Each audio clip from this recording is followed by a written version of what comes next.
Vilva jewellers Vijayakumar. இன்னைக்கு வந்து நம்ம என்ன பார்க்குறோம் அப்படின்னா, சுமார் இந்த டிசைன் எடுத்திங்கன்னா இது வந்து டிசைனர் பீஸ். இது வந்து தங்கத்தில் 40 பவுன் ஆகும். இந்த டிசைன் பாருங்க, ஆக்சுவலி வந்து கோல்டு, ஓகேங்களா. இது வந்து சில்வர். நான் ரெண்டுமே வச்சிருக்கேன், கோல்டு சில்வர்.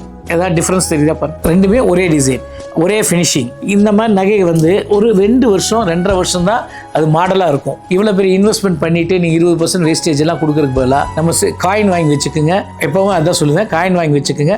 இந்த மாதிரி நியூ ப்ராடக்ட் பாருங்கள், ரொம்ப ரொம்ப டிஃப்ரெண்ட்டான ப்ராடக்ட். இதெல்லாம் வந்து டிசைனர் பீஸ். வேலைப்பாடுகள் பாருங்கள் எவ்வளோ நல்லா இருக்குன்னு. இந்த மாதிரி நிறைய டிசைன்ஸ் நாங்கள் இன்ட்ரடியூஸ் பண்ணியிருக்கோம். நீங்கள் வாங்காட்டாலும் இந்த மாதிரி வந்து பாருங்கள். இது எப்படி சொல்கிறேன்னா, ஒர்க்கு வந்து அந்தளவு சில்வர் கோல்டு டிஃப்ரென்ஸ் தெரியாமல் எங்களுடைய ப்ராடக்ட் தொடர்ந்து எங்களுக்கு நாங்கள் போட்டி போட்டுகிட்டே இருக்கோம். சேதாரம் அதிகமான உள்ள பொருட்களை மட்டும் நீங்கள் சில்வர் ஜுவல்லரியாக வாங்குங்க, மீதி எல்லாம் வந்து கோல்டு காயின் வாங்கி வைங்க. இந்த ப்ராடக்ட்ஸ் வந்து நம்ம கடையில் பாருங்கள். எங்கள் பிரான்ச் கோயம்புத்தூர், சென்னை, மதுரை எல்லா இடத்துல இருக்குது. தேங்க்யூ.